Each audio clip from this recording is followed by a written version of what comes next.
Hello, everybody. I'm Rebecca Caro, and welcome to another episode of Rowing Chat. So, Rowing Chat is the podcast network for all things rowing, and we've been running this show since 2013, and you'll find out why I know that later on in the show when I introduce my guest. But first, a message from our sponsors. Without our sponsors, we would not be on air. And so we rely on you to go to their websites and go and have a look at what they're selling and help us by helping them.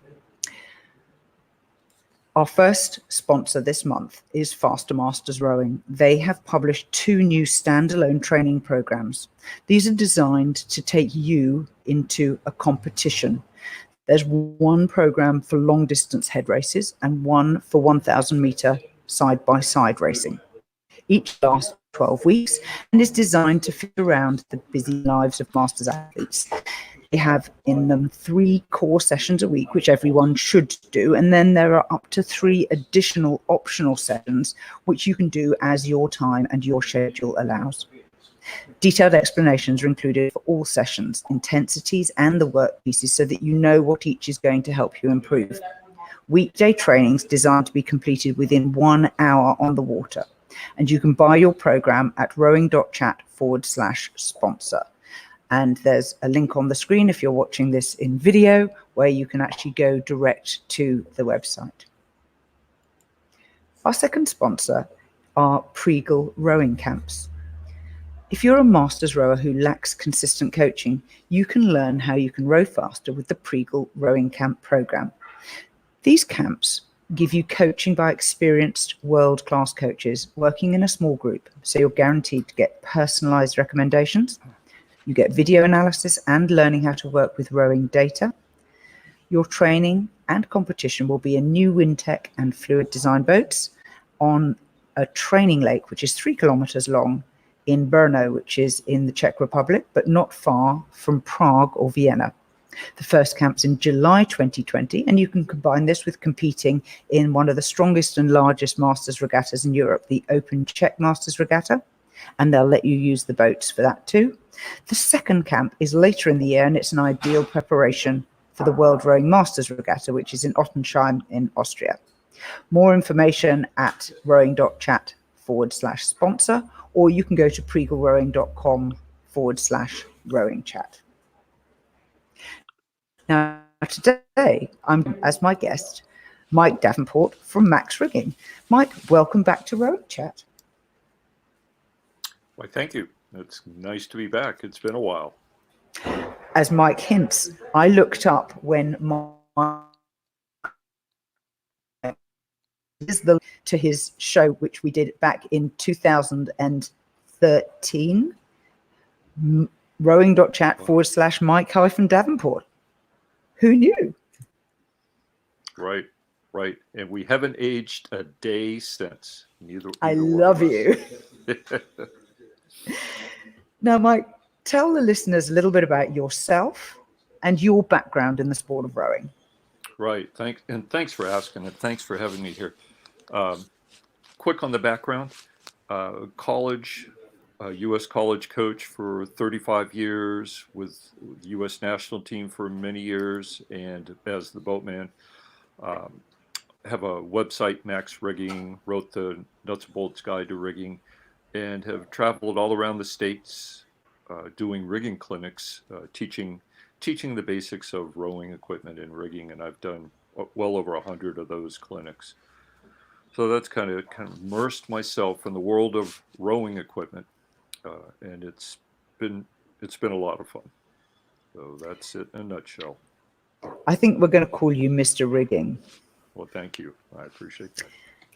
Now, I was just sharing with Mike that this is one of my favorite all-time flow diagrams, and it's an engineering flow chart that starts with an instruction, does it move, yes or no? And the answers flow down through, should it move, yes or no? And if it should, but it doesn't, it has an illustration of a can of WD-40. And if the opposite is true, the illustration shows a roll of duct tape. So, Mike, tell me, is it true that duct tape and WD-40 are the fundamental requirements for any rowing coach or any rowing athlete? I would say unequivocally no. As a matter of fact, if you're going to use either one of those products, you may use them on your launch, but do not use them on any rowing equipment. Two reasons why. The WD-40, which is a really good product, but it's not a good product around rowing equipment because it will attract and hold dirt. And that's one of the things we don't want. And the second thing is duct tape might be great in an emergency situation. However, it's going to leave a residue. And there's really, I would say, of all the years I've been rigging and rowing, the only time we've ever used duct tape was maybe twice a shoe came loose, or I've seen it on gunnels, marking a gunnel for some sort of measurement, catch length or finish length, maybe color tape. The problem with duct tape, it will leave residue. There's better types of tape. So although I love the flow chart you just showed, and I love the simplicity of it, neither product, no, don't have them around a rowing shelf. Yeah, the only tape that I think is worse than duct tape is that brown parcel tape. When I see people taping riggers up at the end of a regatta with that, I'm just like, no, Yep. away. Yep. Non-recyclable too, so got to be careful with Fair point. Yeah. Now, one of my goals of inviting you back on the podcast all these years later is, firstly, I really should have asked you back before now, so my apologies. But I want to talk today about rowing equipment and misunderstandings that people have with rowing equipment. So the gear that we use is, at its simplest level, it's straightforward. It's a boat, it's an oar or oars. You have some shoes, you have a seat you sit on, there's a rigger. If you're a coxswain, there are some wires attached to a rudder. And apart from that, it looks very straightforward. But as you and I know, and most of our listeners know, it ain't necessarily so. Talk to me about the sort of equipment misunderstandings that you've run up against in your long career trying to teach us all how to rig properly. Right. I would say the first one is that old is slow and new is fast. We tend to be a culture, society that thinks that, well, the latest is the greatest. The newest is the best. And that's not necessarily so, especially in our sport. You know, there's some great innovations that happen. They happen in our sport very slow. But I've seen I've seen very competitive equipment that's 10, 15, 20 years old. If it's well maintained, it can still be a rowing shelf that's well maintained can still be very fast for a long period of time. Oars, the same. You know, there's the items that wear and get used. The wheels on the seats and the oar locks and those things. Consumables. Consumables, well put. And the friction just, it wears them down. But overall, as long as you keep maintaining the equipment, there's really no need to think that I have to upgrade to be fast. Now, you may want to for emotional reasons, or wow, I like this color, or I like the name of this or this brand. I understand that. And if you think it's going to be faster, then, well, it could be. But don't feel like you have to have the latest to be the best in terms of equipment. That's the first misunderstanding. Yeah. That's a really good one. And in fact, it's the case in point. Right now, I am teaching a bunch of people how to row in single sculls. They can already scull, but they're not confident on their own in a single. And one of the athletes is a new joiner to the club who has a very nice modern boat and has bought himself the most ultralight pair of sculls that are available on the market today. And I have switched out his oars and given him a much older, heavier pair to use, because I want him to understand the concept of weight in the hand. And he has a much greater sense of how much downward pressure and upward pressure he puts on the handles when he can actually feel the mass of the sculls. And I've probably given him an extra maybe kilo and a half, I think, in the boat. But it's helping him to learn how to control the oars. And sure, in due course, he will stop rowing with those and will go to his super light, beautiful, modern, new things. Is that the sort of thing that you're talking about? Yeah, exactly. As a matter of fact, a good friend of mine, the late Harry Mann from New Zealand, a great rowing coach, he and I had conversations, and one time he said, in his opinion, one of the best ways to teach a good catch is with the old Macon oars. And then once you've established their, a proficiency in the catch, then you can move on to the newer designs. So often, not only can old be fast, but older designs can be very instructional, can be very helpful in terms of teaching the basics. And it's not to say that the new designs won't necessarily be, help somebody be faster, but it's not necessarily, if you get the newest, then you will be fast. So I think we're on the same page there. Can you remember how Harry talked about how he teaches the catch? God, you know what? I just have these fleeting memories.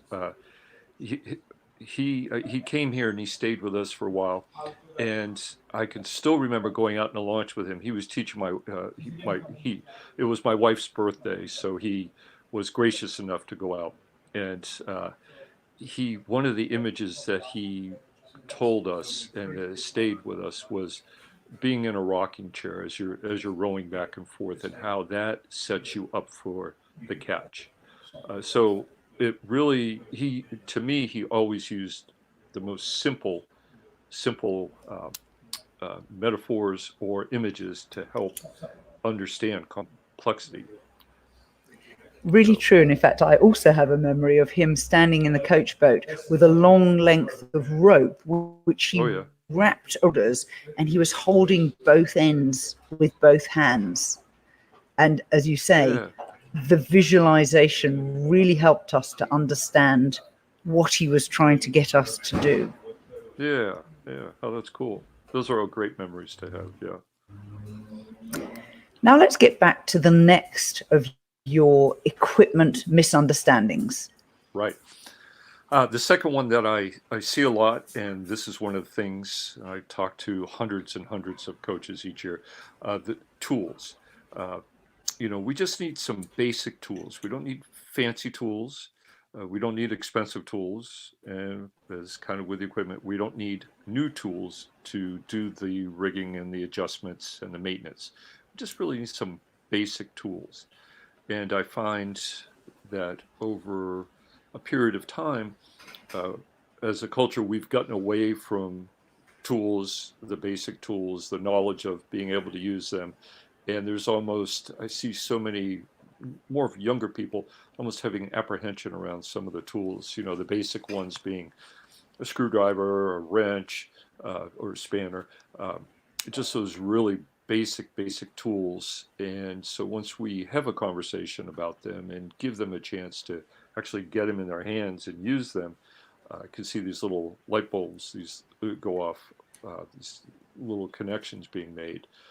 So I think that's the second misunderstanding, is that you have to have this already ingrained proficiency with tools to be able to adjust the equipment, and that's not necessarily so. You can learn it easy, and most of the tools that we use are natural. I mean, to me, there's nothing more natural than to have a wrench in the hand or a screwdriver in the hand, and just the feel of them. Again, we don't have to have fancy things, just basic things. So that's the second. Talk a little bit about one of my pet bugbears, which is people over tightening rigger bolts. Oh yeah. How do you teach people the correct tension to do up a nut and a washer onto a bolt? Right.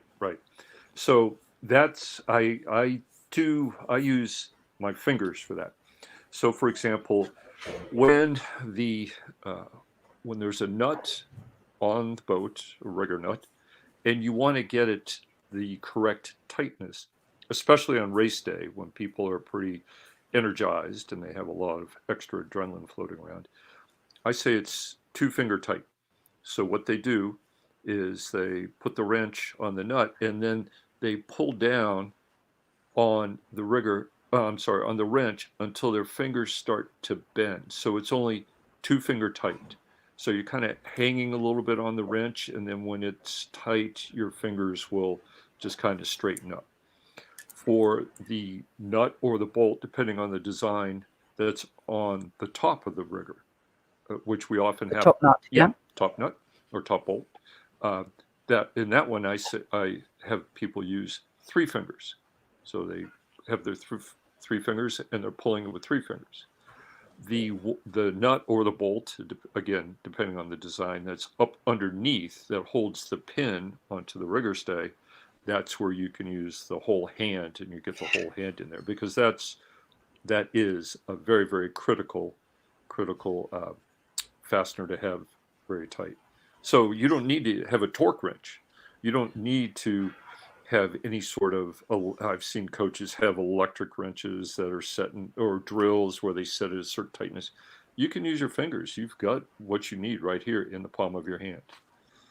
Yeah, certainly on some of the older boat designs where the shoulders are made in wood, I have we have a challenge with one of our boats where the bolts have started to pull through the shoulder because people have tightened it too many times. Right. And there's a real easy way to make sure that doesn't happen, is you just teach one person how to do it, and then don't let anybody else touch it. However, on race day or days maybe that person isn't there, then you're up the creek, if you will. So yeah, that definitely happens on race days when people are very, very jazzed and they're all set and they just want to make sure it's not going to slip, so they just crank it.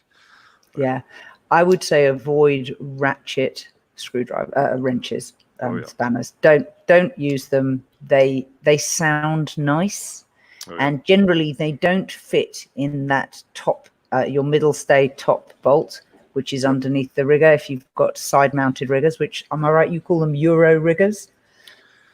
Yeah. That's a brand of the side. Oh, it's a brand, is it? Well, we call them side mounted or wing, 2 varieties. Well, supposedly, here's the quick little 2 cents on that. Is supposedly that was a design that came about by M. Parker that was spread around Europe quite, and I remember when it first came out, it's a quite simple design and it works really, really well. And so here in the States, everybody said, "Oh, it's from Europe," and it became very, very fancy in terms of the karma behind it. Everybody was excited as something new, and if the Europeans are using it, if the Germans are using it, they're winning. It's got to be great. So we started calling it the Euro rigger, and that caught on. So that's basically the side mounted, where the pin sits right on this flat platform or a sill and can easily slide back and forth. Hence the Euro rigger. So it's more about the pin rather than the fact that it's mounted in the side of the boat as opposed to across the deck. Yeah, because you can see, there are other side mounted riggers that don't have that pin. No. If you remember the old, say, Carbocraft, the old Vespolis, even the old Pococks, they would have it so that the pin would actually go into a tube, and so that was quite a bit different. So this was a nice innovation, having that flat sill. It's very common now. So we're talking today with Mike Davenport of MaxRigging, and Mike and I are talking equipment misunderstandings, and we've covered off 2. The first one was new equals fast and old equals slow, which has been successfully debunked, I believe. We then talked about rowing tools, the thought that you need lots of sophisticated gear in order to rig. Mike, what's the third misunderstanding? Right. This is the one that I probably have the most discussions about, the most calls, the most emails, the most heated conversations about is the rigging numbers. What should my numbers be? Should I, should I have my spread at this number or that number, or span? Should I have my oar to this length or shorter? Or it just goes on and on. So the misunderstanding part about numbers is that there is a set number that's perfect for you, and that you will need to spend the rest of your life finding that number. And that's not the case. The case is there's a range of numbers. Let's talk about spread or span here. There's a range of numbers that will be appropriate for you, and depending on how you adjust your other numbers, that you'll find a good solid place for it. However, it's just a place. It's not a magical place. It's not a place where speed will suddenly come to you in waves. It's just a solid place. And I've seen this happen quite often where people will have a less enjoyable and less quality experience with their rowing, and arguably less speedy experience when they focus too much on the numbers instead of just finding a place that they can put their numbers, adjust the equipment, I mean, and then adjust their rowing to that. So I see so often scullers more, maybe more. I'm going to hedge my bets here. Maybe more than sweep rowers, but they're often really trying to find the leverage numbers that are best for them. So much so that that's almost a common currency, that they're always willing to trade with each other, trying to figure out who's at what span and what oar length and what's the overlap. And the misunderstanding there is that it's absolutely critical to have it right, and it's not. There's a range, and it's more important that it's comfortable. It's more important that you find a place that the numbers work for you in terms of comfort, and then you can go there for efficiency and speed. I do see a lot of rowers, especially high school in the States, where they're not comfortable, where the rowers themselves really are struggling, not because of the endurance that's required or the effort level, but because they're just not comfortable with the equipment. It's not right for them. So That's a really good point that you make. I have of all ages and sizes align themselves with what they think international rowers use. And often internationals will share their oar lengths or their inboards or their spans or their rigging numbers. And people forget that unless you happen to be of the size, have the heart, the VO2 max, all of those amazing attributes which top athletes have, that in all likelihood the rigging numbers for you and for them will not be the same. Right, absolutely. And I remember Hart Perry used to every year would come out with the numbers for the World Championships. As a matter of fact, I can remember help measuring some of the boats at the Worlds, and those numbers would get published. And high school, I remember more than one high school coach, that's what he would adjust his equipment to for his high school rowers. And I overheard a conversation at one of our conventions one time where a national team coach, when asked what his rigging numbers were by a high school coach, he returned a question to the high school coach, said, "Are you coaching genetic mutants, highly gifted genetic mutants?" And the high school coach said, no. Regular kids. Yeah, he said, then you don't want these numbers, and I'm not going to give them to you. So, that's a good point you make, yes. One other point to back that up, I was present when they had the World Rowing Championships. I think it was 2005 in the UK. Rosie May Glothling led a campaign, and they measured every single boat in the boat park that each country allowed. Not every country allowed it. And there's a spreadsheet which detailed their findings. And what was amazing was the intense similarity.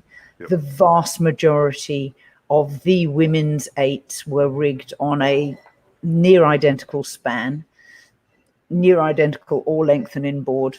In fact, the main differences, as far as I could tell, were in the spans. And not privately, but between you and me and everyone who's listening, it's my view that the variations were not intentional. They were a lack of consistent rigging by the part of the crew. Yep. And there are, I would say, as you get up the level of the hierarchy of coaching, so you start getting to the top levels, there becomes almost less a dependency on of specific numbers and more so than the training.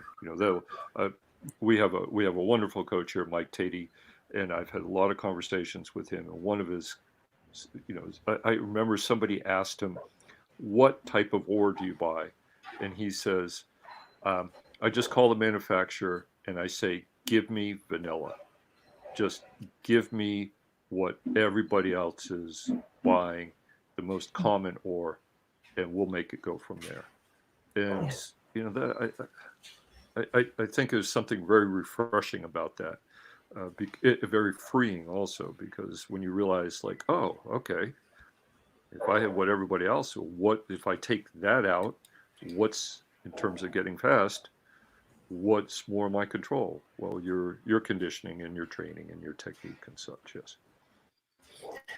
The other area that I feel very strongly about is that clubs do not pay attention to rigging boats that their beginners use.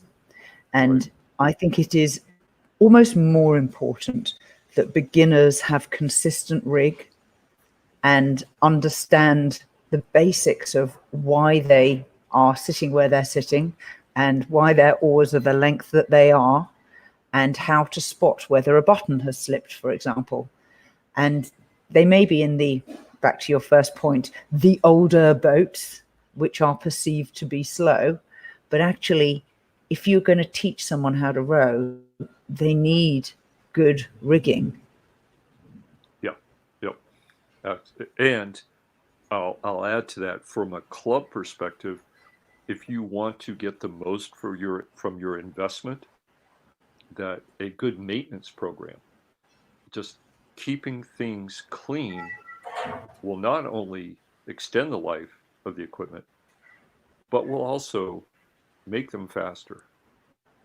A clean boat on the outside and a clean oarlock is arguably faster than a dirty one, but they'll last a lot longer. So in terms of, and this isn't just clubs, I see this in the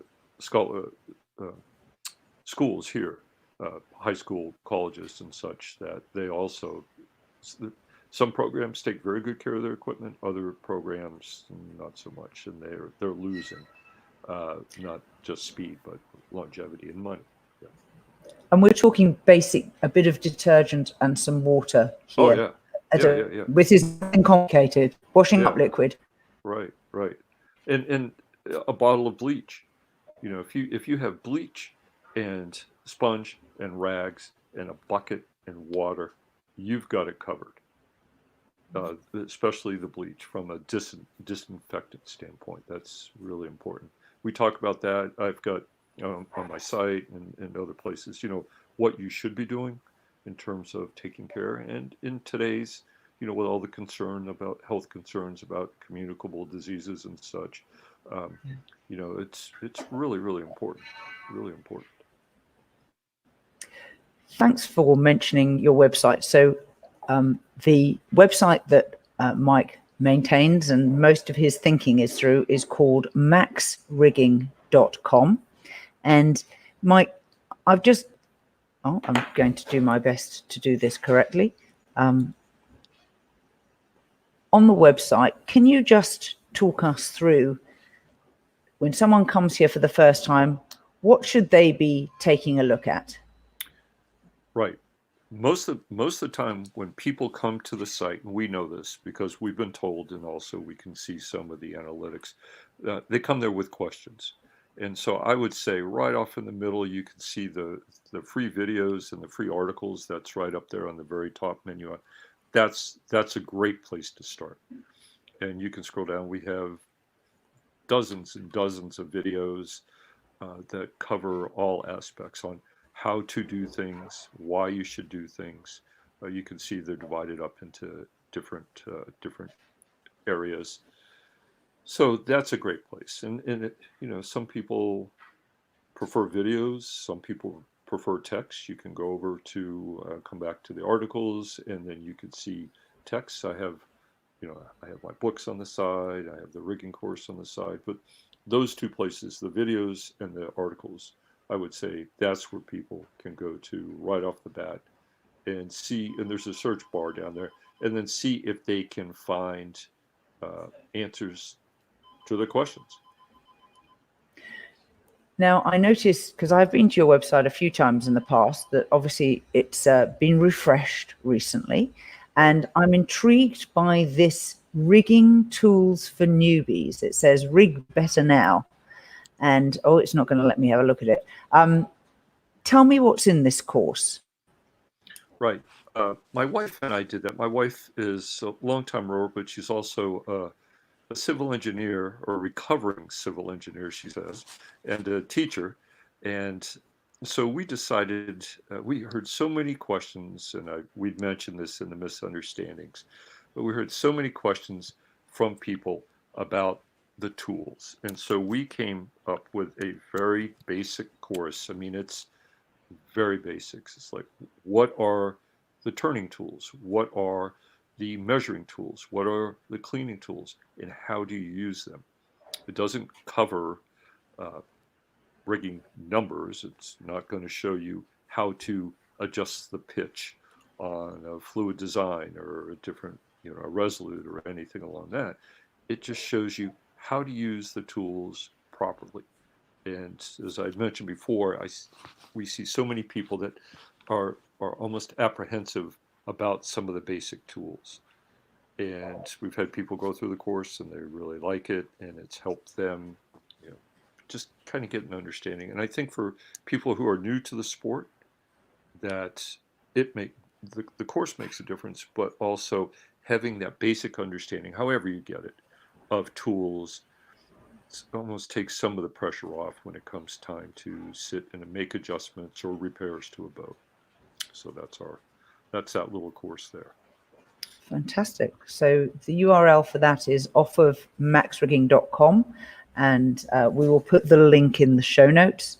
So anyone who's listening afterwards in the audio format can. Thank you. It shows you what the different chapter headings are and what each lesson comprises. So it'll give you a much greater sense than I'm able to convey now about what Mike has shared of his deep knowledge of rigging. So let's just recap. Equipment misunderstandings that when you're president, when I'm prime minister, Mike, we will fix up the whole of the rowing world. Okay. All right. So the very first one was that new is fast, old is slow. That's, as we talked about, not so. Second one was tools, the basic tools. You don't need fancy, you don't need expensive tools to do the things you need to do with the equipment. And then the third thing is rigging numbers. There's really basic numbers that you can use, set it, and then focus on the other parts of your training, your technique, and your journey in rowing. And then just be aware that those numbers may be different than other people, but so often they are similar. Somebody who's 6'4" will obviously have a different height on their rigger than somebody who's 5'4". However, it's not going to be greatly different, and the other numbers may not be different at all. So it's one of those things, and feel free to experiment with your numbers. Do some testing. And you could go to my site for the under the videos in the articles, and we've got information on how to test your rigging numbers and how to do it properly in a very scientifically based but simple way, so you feel confident in your numbers. Mike, again, thank you for your generosity for sharing these insights. Tell the listeners where they can connect with you online. Sure. Through my website, Mike at MaxRigging. Feel free. I get lots of emails there, and that's a great place. I'm also on Instagram and LinkedIn. So either any of those three, but feel free to send me an email. I love hearing from people, and I respond to everybody. Well, there's a commendation for you. Mike Davenport, it's been an absolute delight. Thank you. And to our listeners, please support the sponsors on rowing.chat/sponsors. And till next time, goodbye.